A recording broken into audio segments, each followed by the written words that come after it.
You stay late, you do the extra work, you follow every rule, and yet the guy who does half as much just got the promotion, the deal, or the recognition.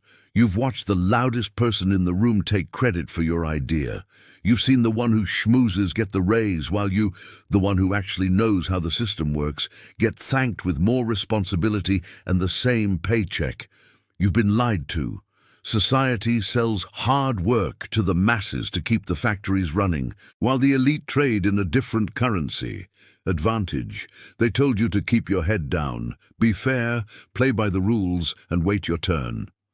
And you believed it. You believed it while watching less qualified people leverage relationships, manipulate perceptions, and hoard information to leapfrog past you. Stop working harder. It's time to start working colder. Here are 9 ruthless laws to tilt the world in your favor.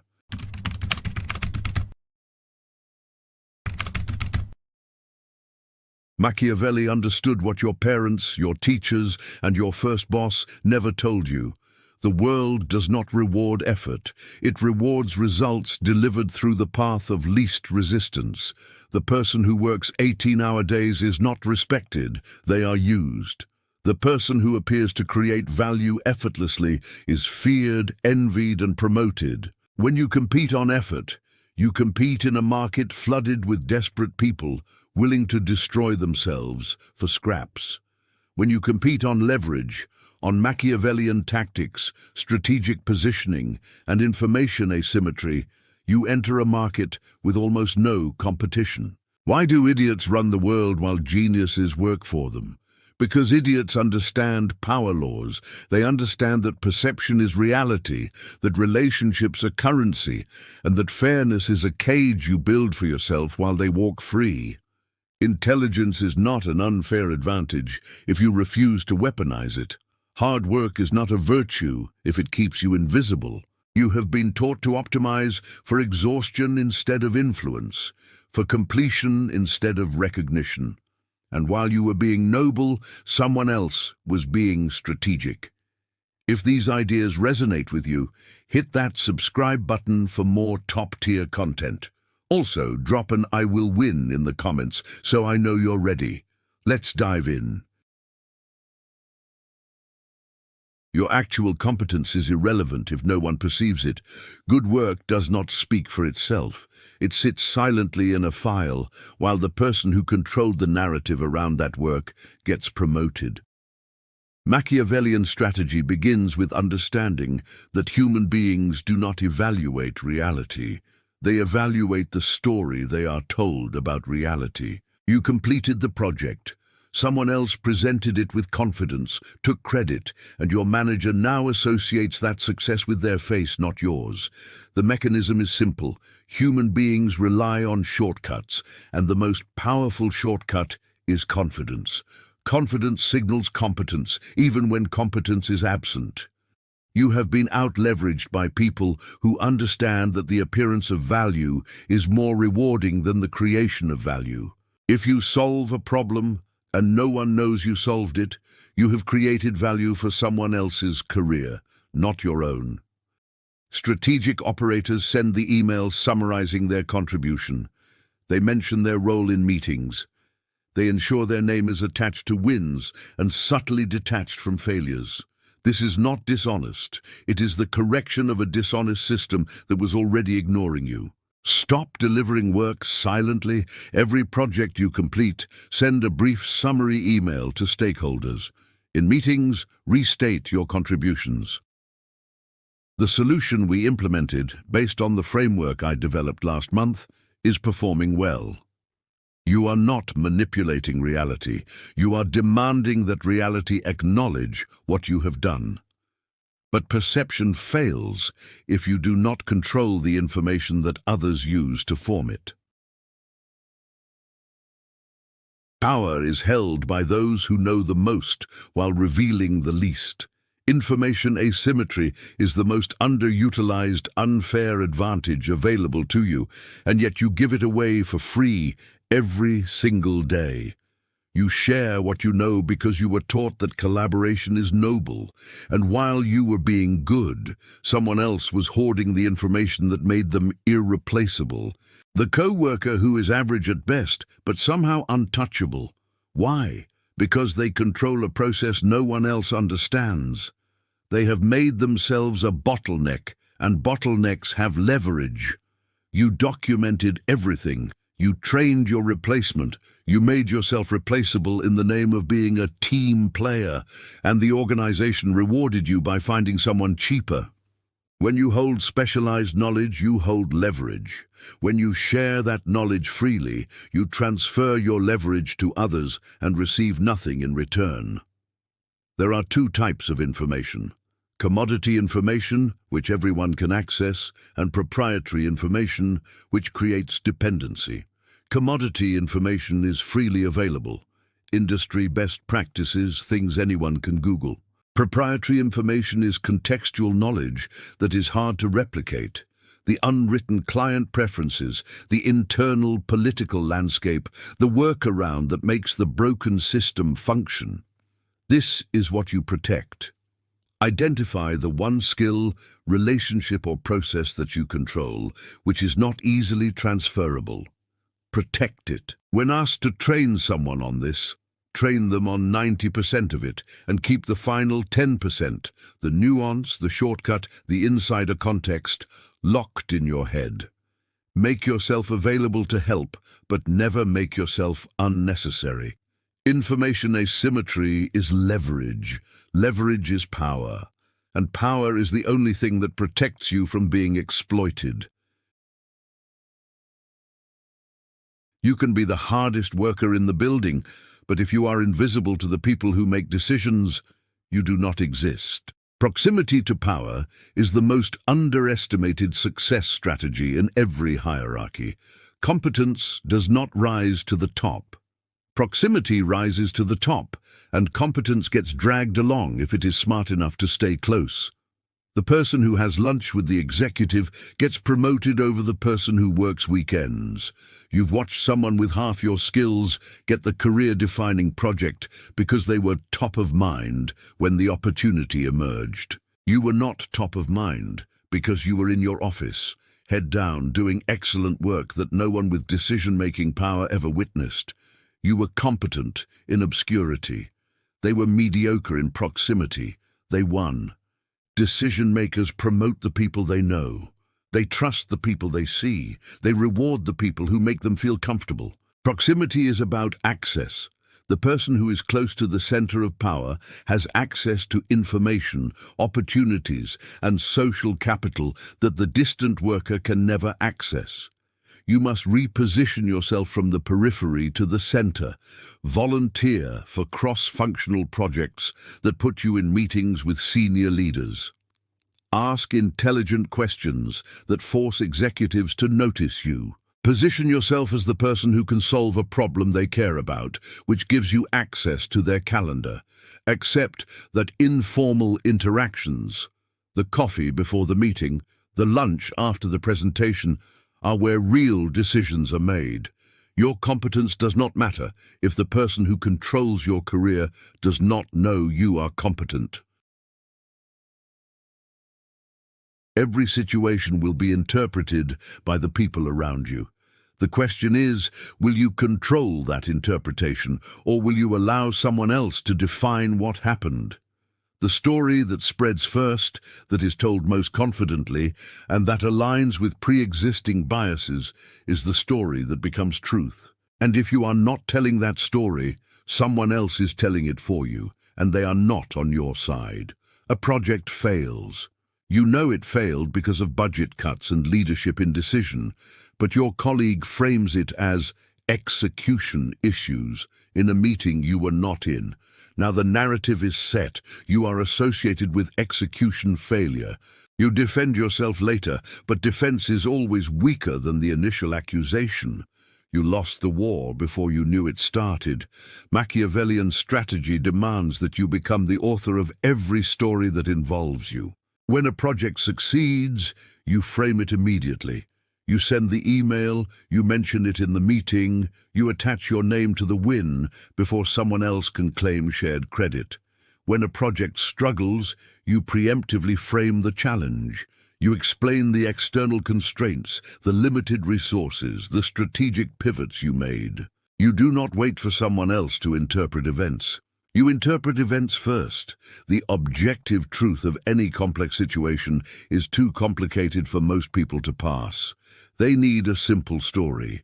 If you do not provide that simple story, someone else will, and their version will serve their interests, not yours. After any significant event, good or bad, you send a summary to stakeholders before anyone else can.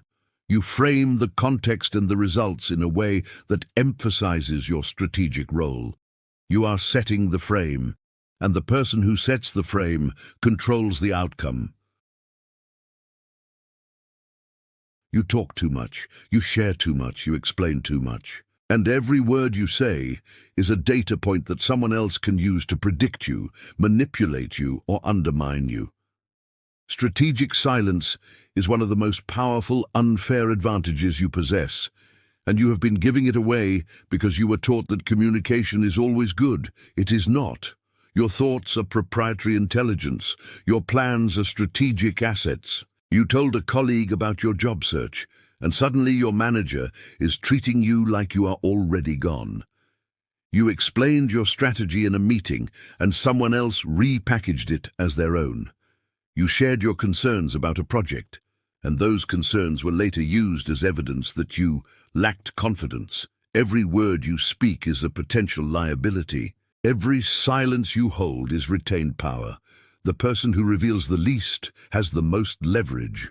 When others do not know what you are thinking, they cannot predict your moves. When they cannot predict your moves, they cannot counter you. When you are opaque, you become a mystery. And mysteries are feared and respected in ways that transparent people never are. Strategic silence is when you choose not to speak because revealing information would weaken your position. In your next meeting, resist the urge to explain yourself. When asked a question you do not want to answer, respond with a question. What specifically are you looking to understand? When someone probes into your plans, give them a vague answer. I am exploring a few options, nothing concrete yet. You have revealed nothing. You have lost no leverage. The person who talks first loses. Your silence is a strategic asset. Guard it. You are slow because you are afraid of being wrong. And while you are polishing, iterating, and seeking approval, someone else is shipping, learning, and capturing the opportunity you were too slow to seize. Speed is an unfair advantage that perfectionists never access. The person who moves fast and adjusts is always ahead of the person who waits for perfect conditions. You had the idea first. You saw the opportunity. But you wanted to research it more, to build a better plan, to wait for the right moment. And while you were waiting, someone else launched a mediocre version of your idea and captured the credit. Your perfectionism is not a virtue, it is a tax on your potential. Machiavellian tactics prioritize action over analysis. The strategist who moves quickly and iterates learns faster, adapts faster, and wins more often than the strategist who waits for certainty. Certainty is an illusion. You will never have perfect information. The fast mover makes mistakes early when the cost is low and the learning is high. The slow mover makes one catastrophic mistake. They never start. You do not need a perfect plan. You need a functional plan and the willingness to adjust as reality provides feedback. Set a deadline for decisions that is half of what feels comfortable. If you think you need 2 weeks to decide, decide in 1. When you catch yourself saying, I need to think about this, recognize that as a delay tactic and force yourself to act within 24 hours. Speed is a muscle. You are weak because you have not trained it. The market rewards speed. Organizations reward speed. Accelerate. Loyalty is a fairy tale. People are loyal to their own interests, and the moment your usefulness ends, so does their loyalty. You have been trying to build loyalty through hard work, through kindness, through reliability, and you have been betrayed because you were operating under the assumption that people will reward your loyalty with theirs. They will not. The only security you have is making yourself indispensable. You were loyal to the company, and the company laid you off. You were loyal to the manager, and the manager threw you under the bus. You were loyal to the colleague, and the colleague took credit for your work. Loyalty does not protect you. Dependency does. The person who can be easily replaced has no power. The person who cannot be replaced has all the power. You must engineer your role and your knowledge in such a way that removing you creates a problem for the people who depend on you. You become necessary by controlling access to something others need, a client relationship, a technical skill, a process that only you understand. You create dependency by being the solution that makes things faster, but only when you are involved. You are the person who can get the client to agree, but only because you have the relationship. You are the person who can fix the system, but only because you understand the undocumented workarounds. You are not blocking progress. You are enabling progress in a way that cannot easily happen without you. Identify the one thing you do that would be painful for your organization to lose. Then, increase the frequency with which people need that thing. If you control a critical process, become the person who others ask for help, but never fully train someone else to do it without you. You must be indispensable, or you will be discarded the moment it is convenient. You are proud of how hard you work. You mention the late nights, the weekends, the grind, and every time you do, you are lowering your perceived value. The person who appears to achieve effortlessly is seen as talented. The person who visibly struggles is seen as limited. The world rewards the appearance of natural superiority, not visible struggle. The colleague who leaves at 5 every day never mentions how hard they work and somehow always delivers results. They get promoted. You, who works nights and weekends and talks about the grind, get more work. Why? Because effort signals capacity. If you are working at maximum capacity and barely delivering, the organization concludes that you are at your limit. If you are delivering results and appearing to do so easily, the organization concludes that you have untapped potential, which translates to promotion. Machiavellian tactics demand that you work as hard as necessary, but you must never let others see the cost. You must deliver the result and allow others to assume it was easy. This creates the perception of competence, of talent, of natural ability, all of which are more valuable than the perception of hard work. Hard work is abundant. Effortless excellence is rare. Stop talking about how busy you are. Stop mentioning how late you stayed. Stop using exhaustion as a badge of honor. When you deliver work, deliver it calmly and confidently, as if it was well within your capability. When asked about your process, be vague. I focused on the core problem and worked through a few iterations. You are hiding the effort that makes competence possible, which makes you appear naturally superior. The person who makes success look easy is given more success. The person who makes success look hard is given more work. You have no leverage if you cannot walk away. Every negotiation, every relationship, every job is won by the person who is willing to leave, and you have been losing because you are too committed, too invested, too afraid of starting over. Your inability to walk away is visible, and it is being exploited. You stayed at the job that underpaid you because you were afraid of the job search. You stayed in the relationship that disrespected you because you were afraid of being alone. You accepted the conditions that diminished you because you did not believe you could do better. And every time you stayed, the other side learned that they could push further, demand more and offer less, because you were not going anywhere. Machiavellian strategy requires that you always have an exit. You must always be prepared to walk away. The person who has options has leverage. The person who has no options has none.